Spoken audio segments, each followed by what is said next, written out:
In the darkness, every faint noise of the night seemed magnified, after a long, dreary interval, and prefaced by a fresh creaking of stairs and corridor. There came that soft, unmistakable sound which seemed like a malign fulfillment of all my apprehensions. Without the least shadow of a doubt, the lock on my hall door was being tried, cautiously, furtively, tentatively, with a key. The Shadow Over Innsmouth is one of the most perfectly named stories that I've ever come across. Innsmouth, Massachusetts, the central setting of H.P. Lovecraft's most chilling tale of cosmic dread, is a town shadowed by rumor and fear.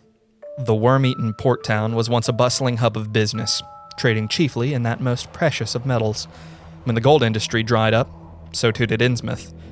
Most people died of war or sickness or simply left, and when they did, something evil moved in. Innsmouth stood nearly abandoned until 1927, when a government investigation led to the strategic firebombing of the city. They razed homes, businesses, the cult-claimed churches, and well-worn docks. Soon, only the malignant shade over the ruined metropolis remained. The state claimed much of it was uninhabited. But who can be sure about a place so shadowed as Innsmouth? The story you're about to hear is an old one, recounted years after the fire by the man who caused it, Robert Olmsted. In this video, I'll walk you through his account before giving my own thoughts and analysis at the end. If you'd like an undoctored experience, the description has free reading and listening links and an affiliate link to Go Tanabe's manga adaptation. You'll see much of his exquisitely detailed art throughout this video.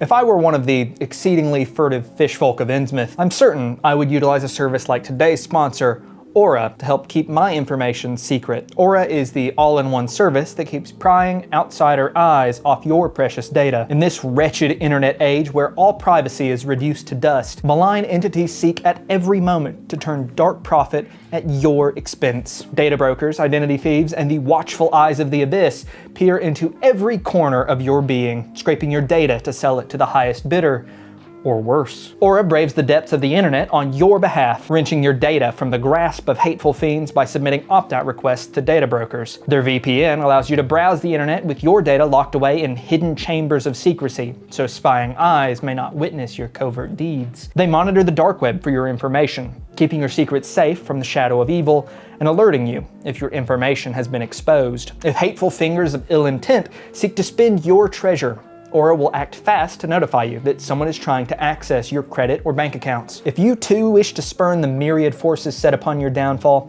you can try Aura for 14 days at aura.com/curmudgeon to see for yourself the extent to which you are already in the grasp of foul actors. That's aura.com/curmudgeon for a 14-day free trial. Thanks so much to Aura for sponsoring this video. Now, let's dive into the horror and madness awaiting Robert Olmsted in Innsmouth.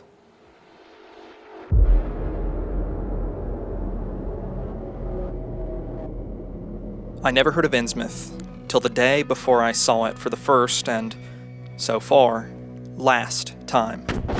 Robert's account of Innsmouth's horrors were recorded years after the fire, days after his purchase of a firearm, and hours before his voluntary departure for a life beyond this world. His apprehension to share his experiences were slowly overcome by a ceaseless and ever-intensifying itch to whisper about those few frightful hours in that ill-rumored and evilly shadowed seaport of death and blasphemous abnormality. Eyeing the nearby gun, Robert continued, writing that the retelling of events may help him in making up his mind regarding a certain terrible step which lies ahead of him. Though you may surmise the certain terrible step which lies ahead, he first wants you to know what lies behind. What happened during his fated visit to the port of Innsmouth many moons ago? His journey to that foul-aired city by the sea started as an unplanned footnote in the midst of a larger tour, a trek across New England with the aim of genealogical research. Robert planned to conclude his study of family history at his relative's estate in Arkham, the city, not the asylum. The penultimate stop of his journey brought Robert to the relatively unremarkable town of Newburyport. From there, he hoped to find affordable passage to Arkham, but a costly and meandering train ride emerged as his best and only option. His apparent dissatisfaction with the train fare prompted an extended conversation with one ticketmaster, who revived Robert's hopes for an economical route to Arkham. That's how Robert first heard the legend of crumbling Innsmouth. Most residents of Newburyport were unshakably set in their silence regarding Innsmouth, or at least near silence. Many whispered uncomfortably about the strange town amidst the salt marshes and its equally strange inhabitants, one of which made his wage ferrying folks between Innsmouth and Newburyport on a rusted, rattling bus. That bus was Robert's only other means of reaching Arkham. Even if there were other options available, the mysterious city had hooked Robert's academic interest and roused a portion of morbid curiosity. He urged the ticketmaster to share more. One man, Obed Marsh, founded a gold refinery that served as the beating heart of Innsmouth's economy, garnering attention from across New England and beyond.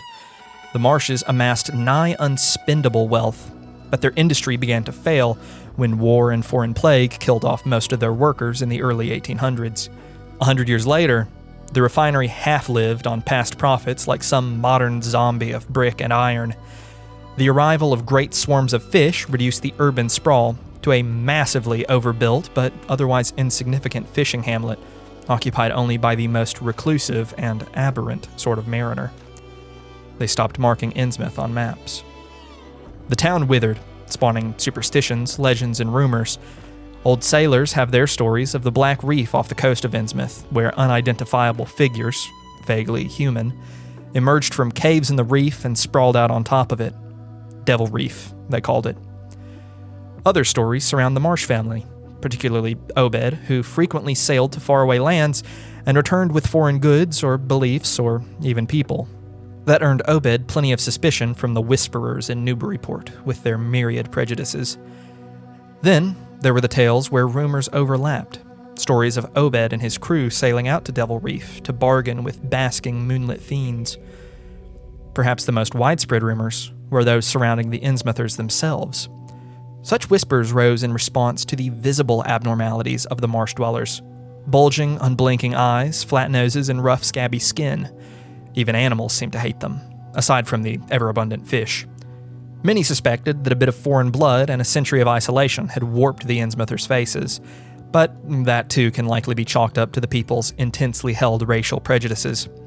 If it was foreign blood, it was up to each man's favored discriminations to decide where Obed had imported it from. All they really knew was that the Innsmouthers looked different, and that was reason enough to spurn them. On the contrary, Robert's interest in Innsmouth only grew as the ticketmaster talked. Robert asked if the town had anything like a hotel. There was, a moldering inn known as Gilman House, but the ticketmaster didn't recommend it. For all the ire their appearance earned, the Innsmouthers disliked outsiders even more. There'd been a handful of disappearances over the years, and those who made it out of the city had no fondness for it. The ticketmaster cautioned Robert with the story of a factory inspector who'd taken a look at the Marsh refinery some years back. He'd wanted to know where exactly the Marshes got the gold they refined for ingots and the odd jewelry they were sometimes seen wearing. His fruitless investigation was made worse by a single night in Gilman House. He had a lot of unpleasant hints about the Gilman House. Seems they get a queer crowd there, for this fellow heard voices in other rooms, though most of them was empty. That gave him the shivers. It was foreign talk, he thought, but he said the bad thing about it was the kind of voice that sometimes spoke. It sounded so unnatural, slopping-like, he said, that he didn't dare undress and go to sleep. Just waited up and lit out the first thing in the morning. The talk went on most all night. Robert decided against lingering in Innsmouth past sunset. A bit of casual anthropology and sightseeing would do, but an ounce of Newburyport superstition had already crept into him. He thanked the ticketmaster for his candidness, and an afternoon of research brought him mere inches from a far-flung fragment of Innsmouth history. A fine golden tiara, pawned in Newburyport by an Innsmouth man shortly before his violent death. The piece had made its way into the local historical society, where it remained in spite of the Marsh's exorbitant bids for its return. They desired the artifact desperately, and there was little wonder why. It was a masterpiece. Here's Robert's description of the crown. It took no excessive sensitiveness to beauty to make me literally gasp at the strange, unearthly splendor of the alien, opulent fantasy that rested there on a purple velvet cushion. even now, I can hardly describe what I saw, though it was clearly enough a sort of tiara, as the description had said. It was tall in front, and with a very large and curiously irregular periphery, as if designed for a head of almost freakishly elliptical outline. It clearly belonged to some settled technique of infinite maturity and perfection, yet that technique was utterly remote from any, Eastern or Western, ancient or modern, which I had ever heard of or seen exemplified. It was as if the workmanship were that of another planet. The patterns all hinted of remote secrets and unimaginable abysses in time and space, and the monotonously aquatic nature of the reliefs became almost sinister. Among these reliefs were fabulous monsters of abhorrent grotesqueness and malignity, half ichthyic and half batrachian in suggestion, which one could not disassociate from a certain haunting and uncomfortable sense of pseudo-memory, as if they called up some image from deep cells and tissues whose retentive functions are wholly primal and awesomely ancestral. At times, I fancied that every contour of these blasphemous fish frogs was overflowing with the ultimate quintessence of unknown and inhuman evil. The tiara's unidentifiable beauty, half aquatic, half geometric, was contrasted by an underlying evil recognized only unconsciously. The design made Robert uneasy, but he could not articulate why. At best, he speculated that some powerful ancestral experience had etched an eternal fear into the human psyche, a danger that, though rarely encountered, was depicted before him within the golden contours of the crown. The Historical Society curator theorized that the tiara was part of a larger stash of treasure discovered by Obed Marsh and the Innsmouthers, of whom she spoke with bare disgust. To Robert's surprise, she even gave credence to the rumors of devil worship at Innsmouth. A cult, known as the Esoteric Order of Dagon, claimed the churches early in Innsmouth's collapse, during the only time in Innsmouth history when the Fish Two had abandoned the port. The order cemented itself as the religion of Innsmouth anglers, who took the concurrent return of churning waters for dark godsend. Innsmouth's marriage of myth and fact bolstered Robert's eagerness to explore the shadowed city, even as that shadow grew darker.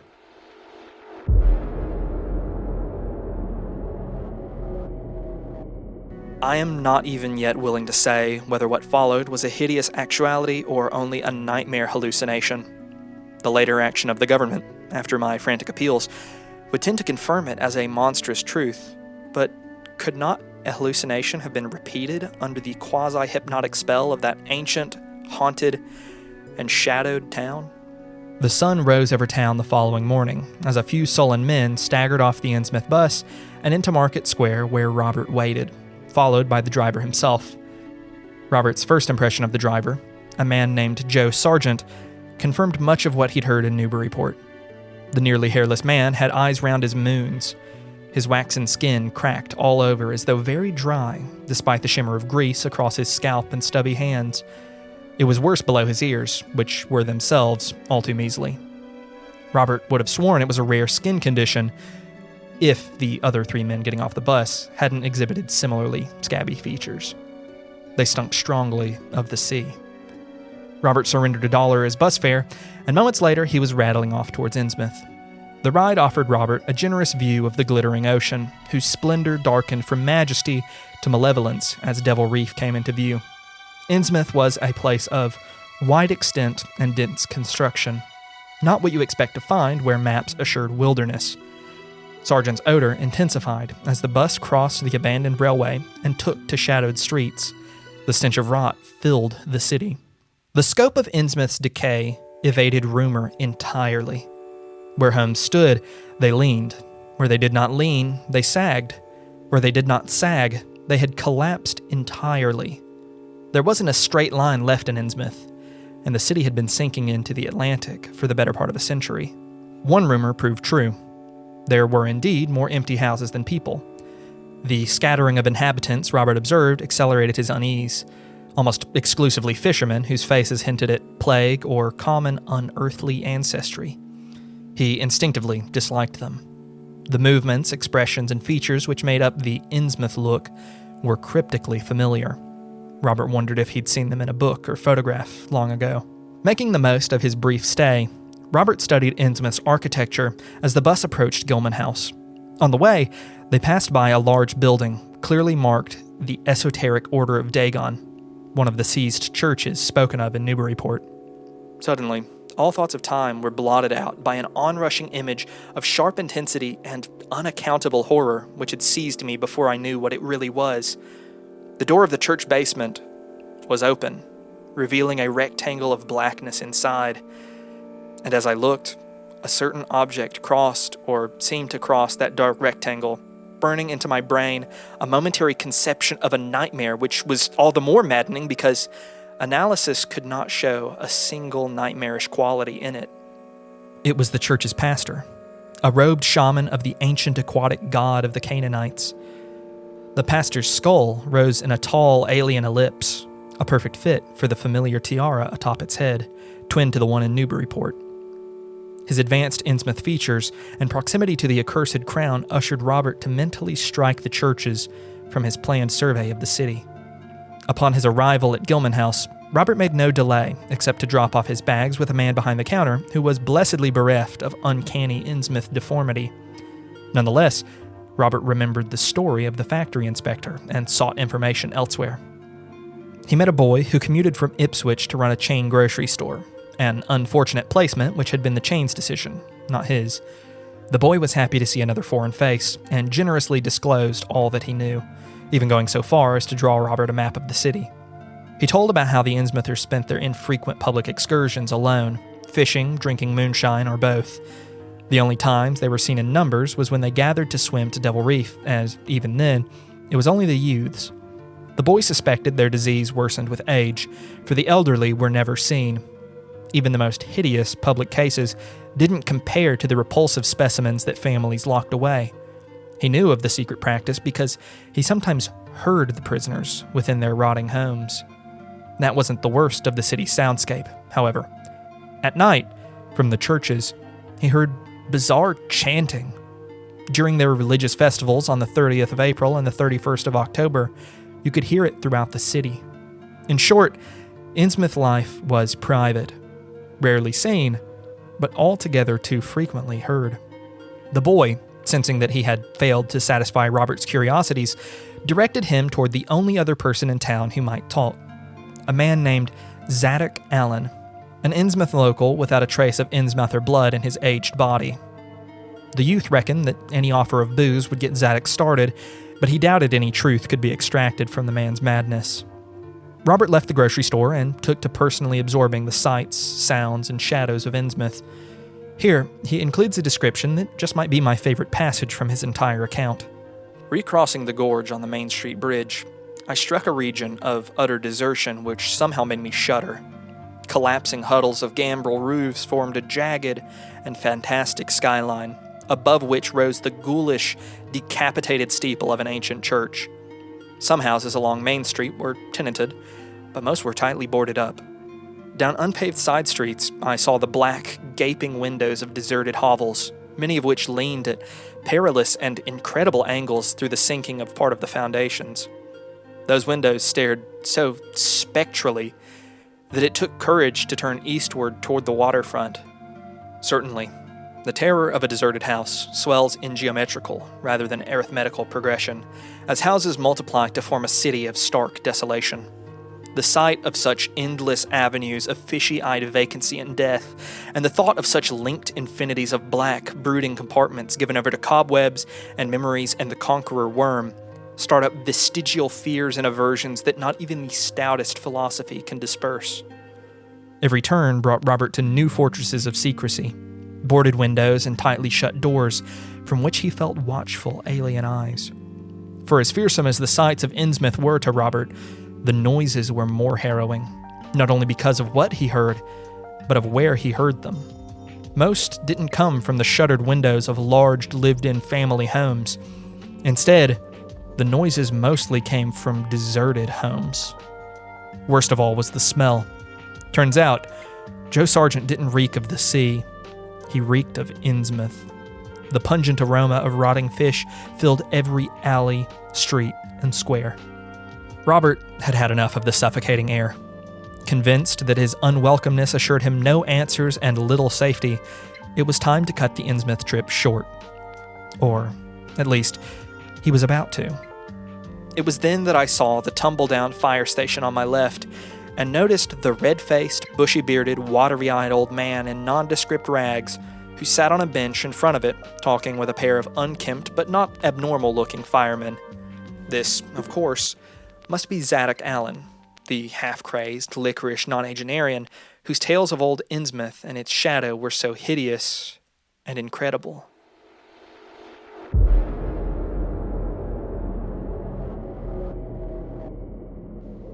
Who can be sure of reality after hearing things like the tale of old Zadok Allen?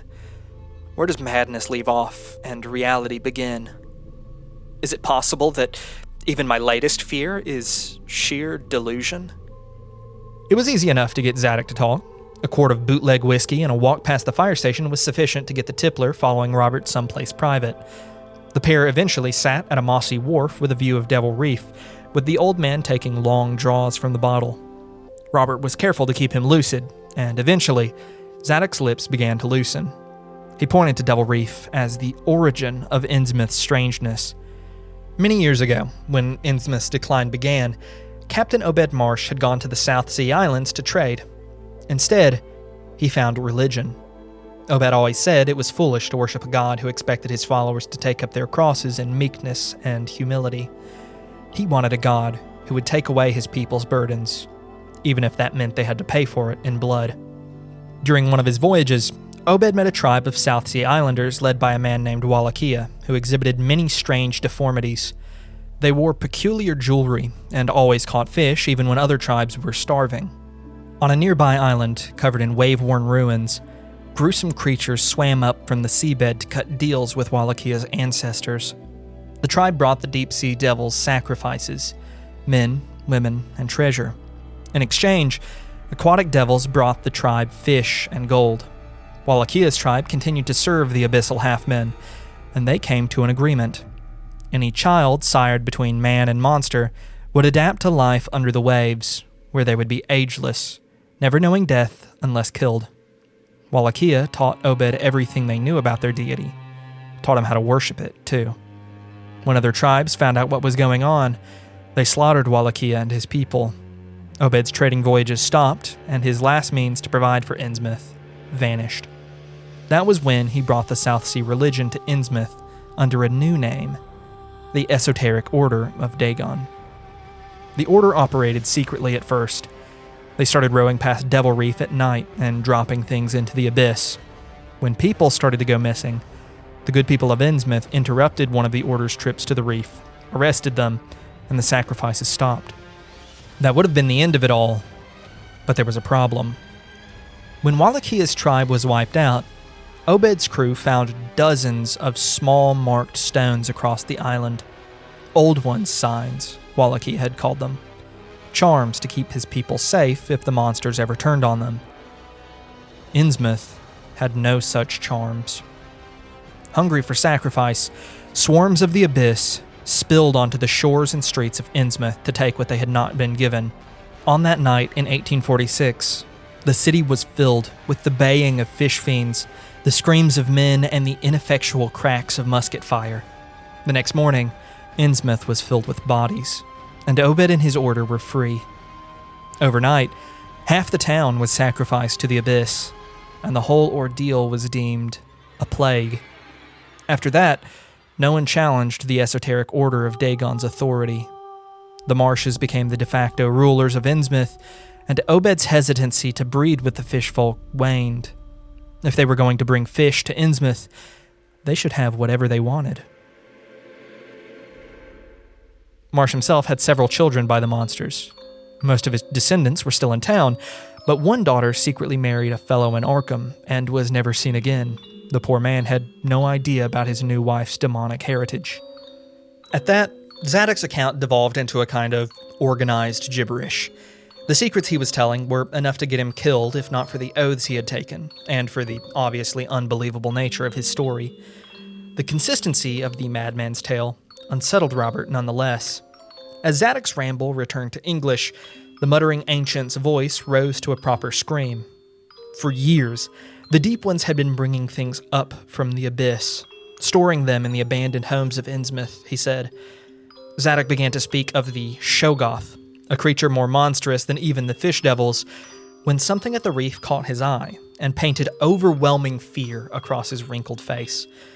Robert couldn't make out anything extraordinary about the scene, but the old man screeched a final exhortation and darted from sight. Robert never saw Zadok Allen again, but his last words hung in the air. "Get out of here. They've seen us."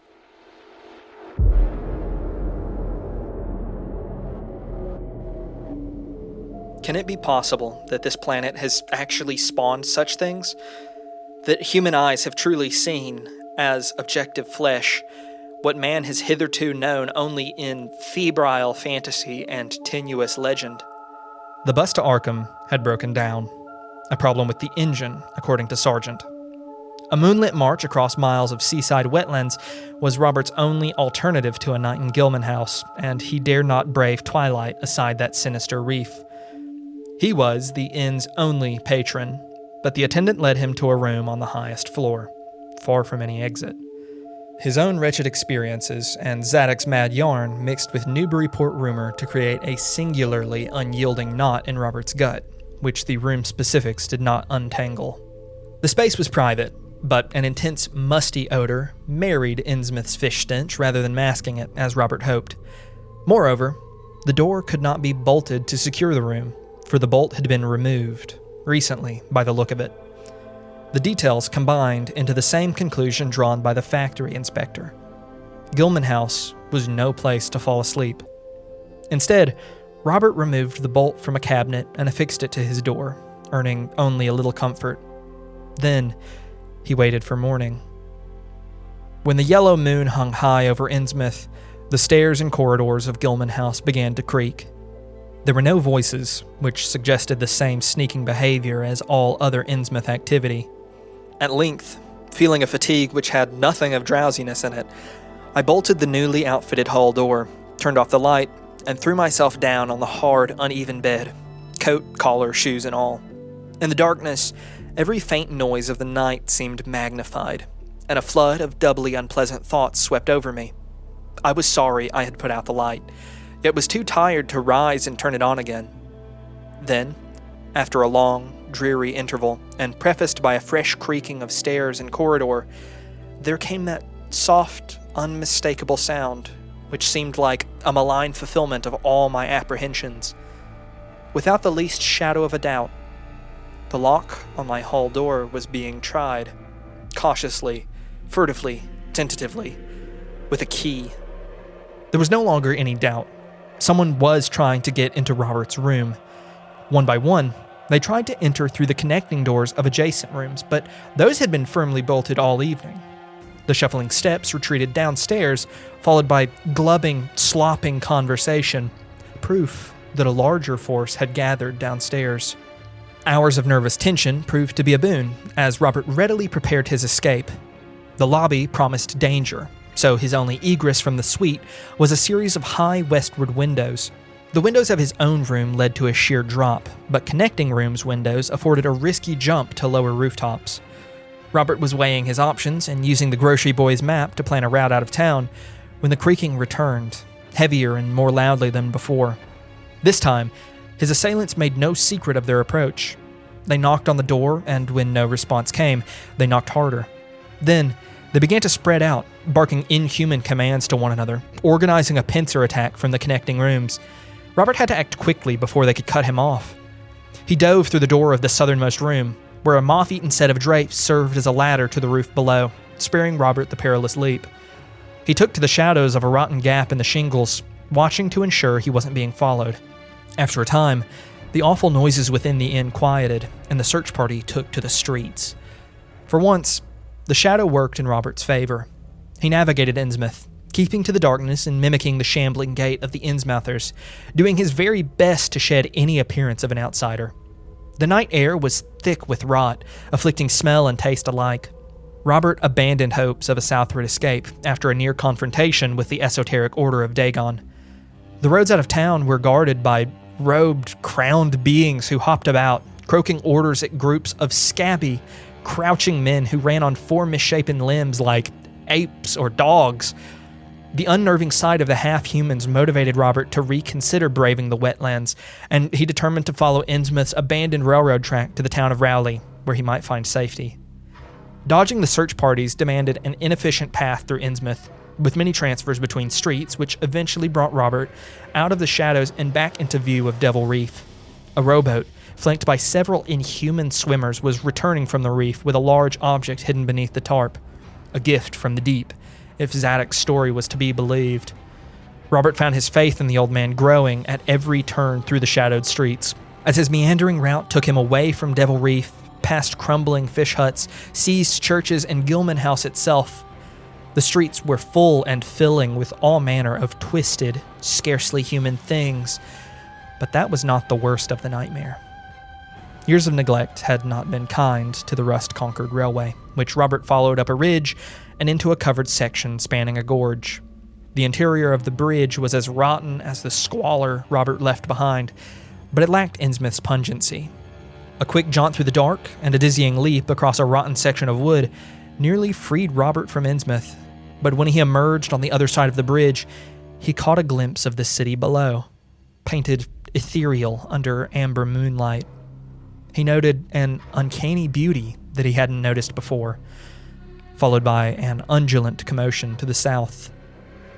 A suggestion which made me conclude that a very large horde must be pouring out of the city along the level Ipswich Road.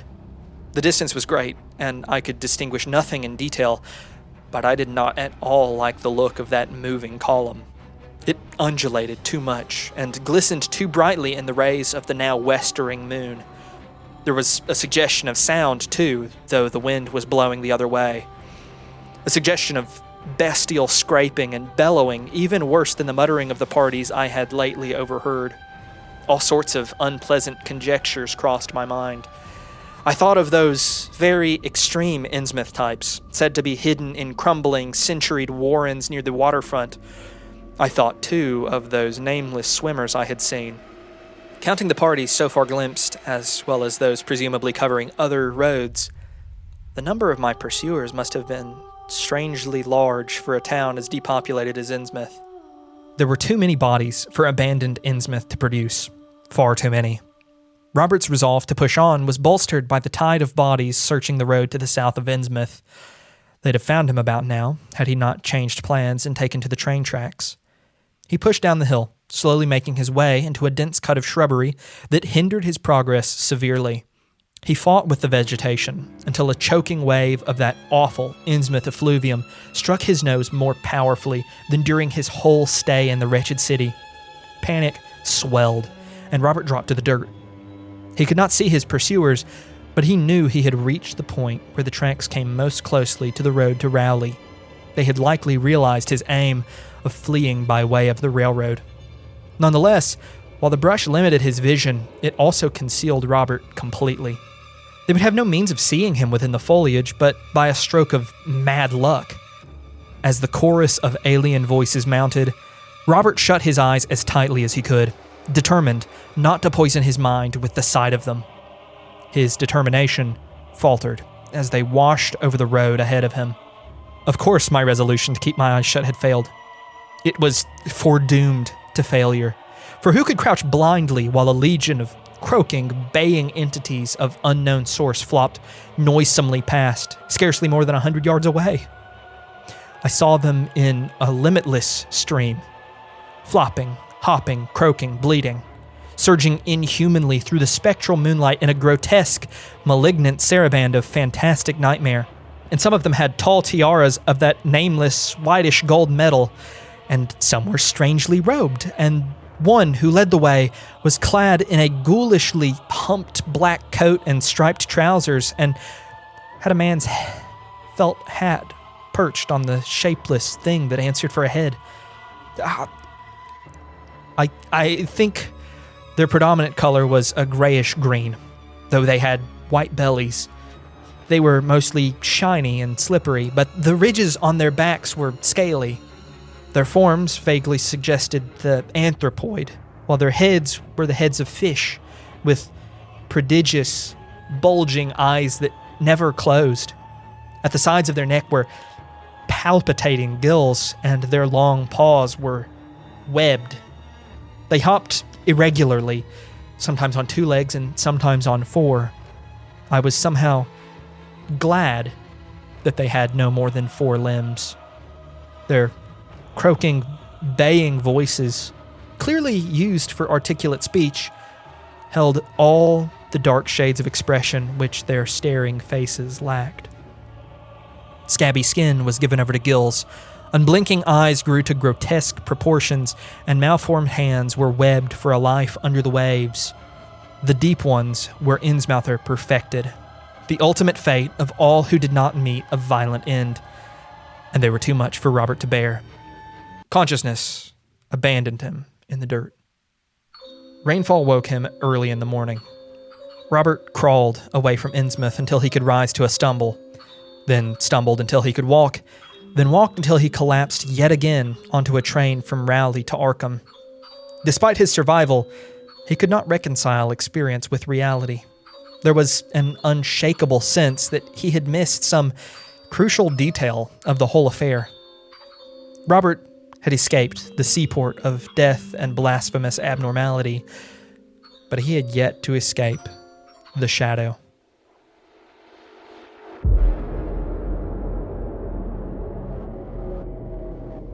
There was much more than I could remember, but even what I did remember each morning would be enough to stamp me as a madman or a genius if I ever dared to write it down. Some frightful influence, I felt, was seeking gradually to drag me out of the sane world of wholesome life into unnameable abysses of blackness and alienage. Robert's first action in Arkham was to set as many government men upon Innsmouth as he feasibly could. Then, understandably weary of sightseeing, he concluded his tour of New England with a brief genealogical study at his relative's estate and tried his very best to forget Innsmouth altogether. Days later, Robert returned home and dug through family records in a near panic, his findings in Arkham having revealed certain highly uncomfortable suggestions about his grandmother, a woman of dubious heritage. Finally, Robert found what he had been looking for, and he freed an aged scrap of paper from its home in the family records. He held up the photograph and studied it, his eyes meeting those of his grandmother. For several minutes, Robert silently processed her bulging, unblinking eyes, a hideous midpoint between the Innsmouther's features and his own.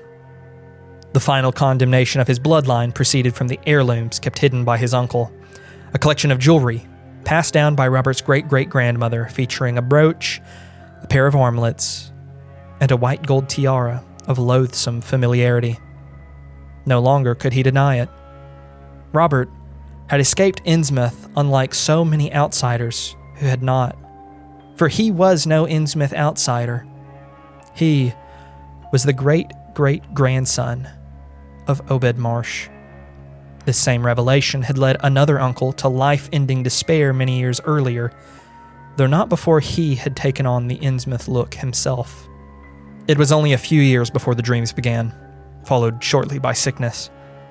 By night, Robert was tormented by abstract visions of sunken ruins, and by day, the light let Robert watch himself waste away. First went his hair, and then his skin thinned, cracked, and became scabrous. The dreams worsened. One night, his grandmother met him in the dream, rising to meet him from a city in the sea, the den of the deep ones. She told him that his true home lay deep within the abyss, and she promised that his punishment for bringing fire to Innsmouth would not be severe. One day, she said, he would help the deep ones when they returned to the surface to gather tribute for Cthulhu. Then, she showed him a Shoggoth, and Robert woke up screaming. When he looked in the mirror the next morning and saw that he had indeed acquired the Innsmouth look, he went out and bought a gun. He pondered the right timing of his execution, but the grand promises of his dreams delayed it entirely. Instead, Robert began to write. The certain terrible step which lies ahead, which he spoke of at the outset of his account, was never a step into death, but into life, both hideous and eternal. Robert returned to the shadowed shores of crumbled, ashen Innsmouth, bearing his flesh one final time to the golden glow of the moon hovering over Devil Reef, and he returned to the depths of the sea which spat up all life. He swam past the reef and dove down to an aqueous hell, not of weeping and gnashing, but of worship. Beyond the waves and beneath the shadow over Innsmouth. I'm no expert on Lovecraft, but this is by far my favorite story that I've read from him. I think there are a handful of things that make it really special, starting with Innsmouth itself. Innsmouth is a fantastically imaginative setting, but Lovecraft keeps things grounded with plenty of sensory descriptions. Most of the runtime of the story is focused on what Innsmouth looks, smells, and sounds like. My favorite visual in the whole story is the leaning buildings which sprout across the city like crooked teeth, all competing for space and pushing each other out of position. It really impresses the idea that Innsmouth is on the brink of collapse and immediately communicates that the Innsmouthers aren't really concerned with their earthly lives anymore. At the end of the story, you understand that it's because they see the port as impermanent, a place to pass the time before returning to the sea. Then, of course, there's the ever-present fish stench, which is used almost like a symbol for the innate evil that's taken up residency in Innsmouth. It's so cool how this one little detail adds a uniquely aquatic evil to every inch of Innsmouth, even the most inland parts of the city. Most stories that draw horror from the unknown depths of the ocean usually take place on open water. Since this story takes place mostly in urban environments, Lovecraft needed a way to bring the ocean inland, and the most unnerving way to do that was by filling the streets with the scent of the sea and rot. If you're familiar with much of Junji Ito's work, you'll know that he uses a very similar trick in his story, Gyo, and I think it works very well there too. Then, of course, are the sounds. One of my favorite lines in the story comes when Robert is first exploring Innsmouth. He talks about how he's more bothered by where the sounds are coming from than by the sounds themselves. He expects them to be coming from the houses that look lived in, but instead, they're all coming from the abandoned homes. It's a great bit of foreshadowing for the end of the story, when the creatures making those sounds emerge from their hiding places to search the roads for Robert.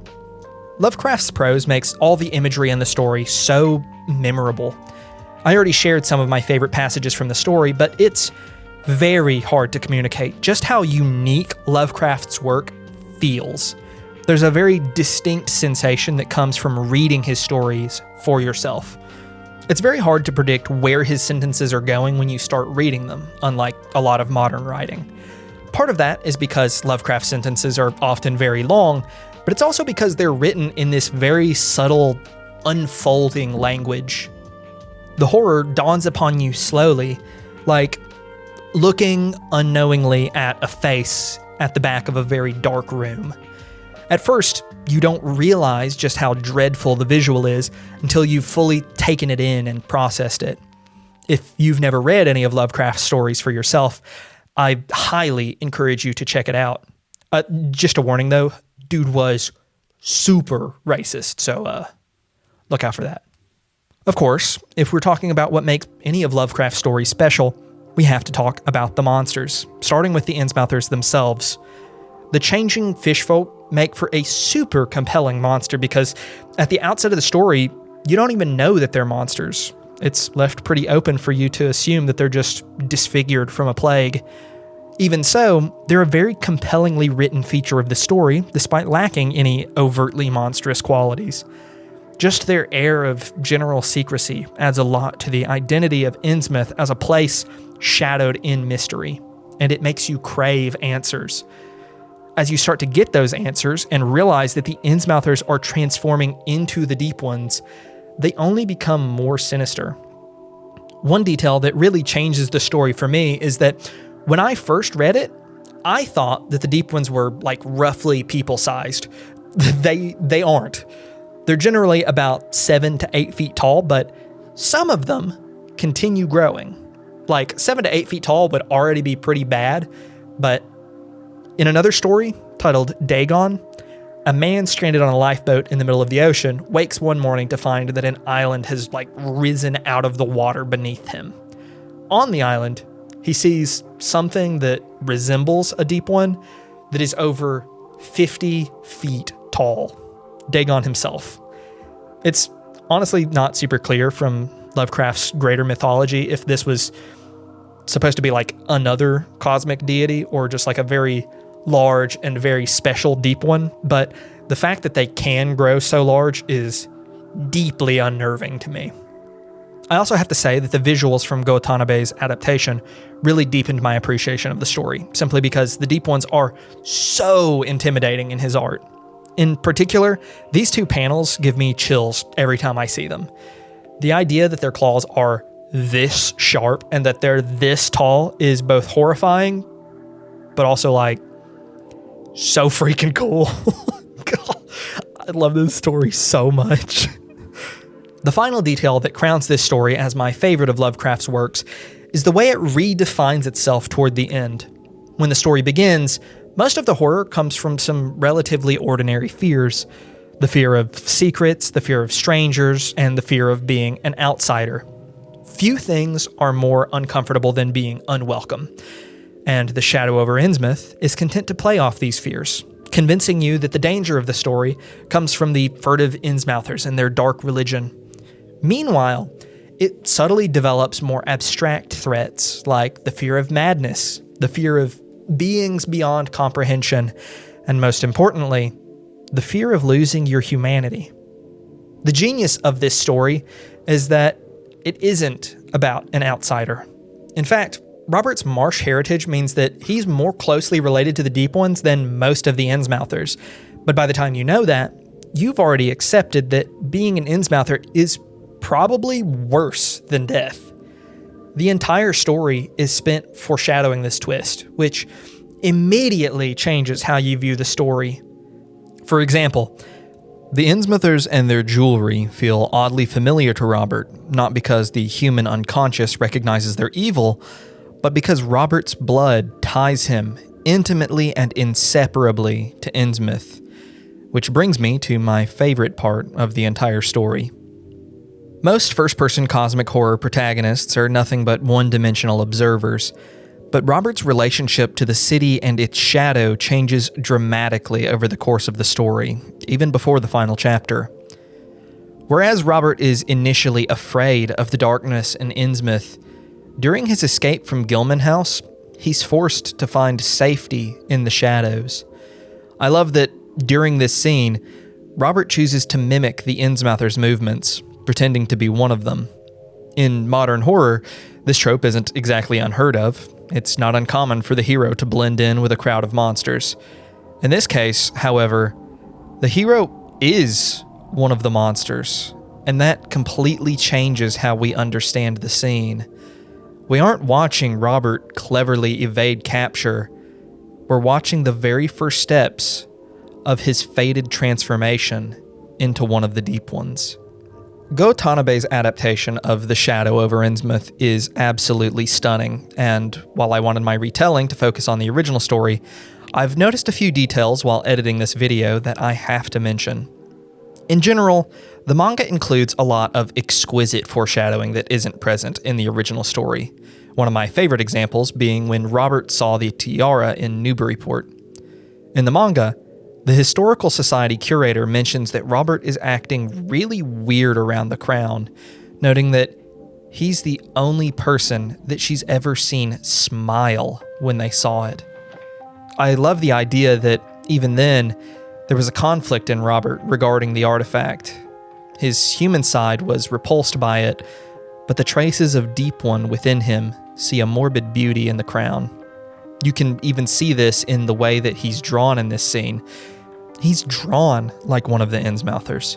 Another of my favorite differences from the manga comes from very near the end, when Robert is hiding from the wave of Deep Ones in the bushes by the railroad.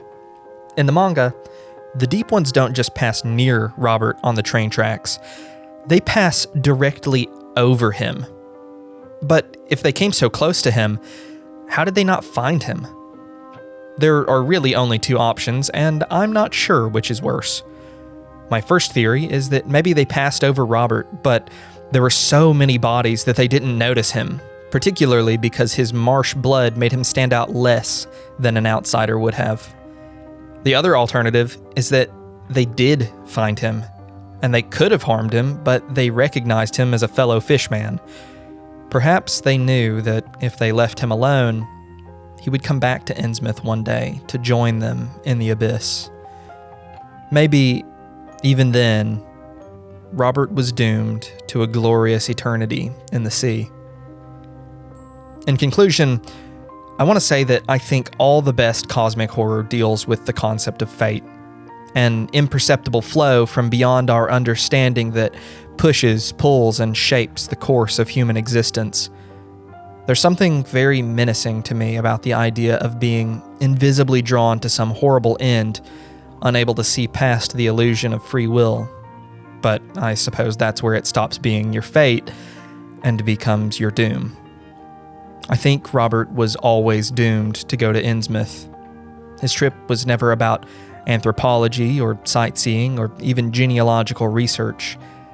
Instead, it was dark providence, acting in spite of the perception of choice and preference. For Robert Olmsted, human life was nothing more than a long march to a moonlit beach. It's really no wonder to me why Junji Ito, Stephen King, and many other prolific horror creators cite Lovecraft as one of their biggest inspirations. I've only just scratched the surface of his work, and I find myself wanting to dive into his stories more than ever. Right now, I've got my eye on At the Mountains of Madness, but I'd also love to hear which stories you'd like to hear me talk about. If you're hungry for more cosmic horror right away, here's a video I did comparing two stories by Junji Ito and Stephen King, the two Lovecraft-inspired writers I just mentioned. I'd also like to give a final thanks to my patrons and members for supporting the channel, and to Aura for sponsoring this video. As a reminder, use my link at the top of the description for a 14-day free trial. I'm Curmudgeon. Thanks for watching.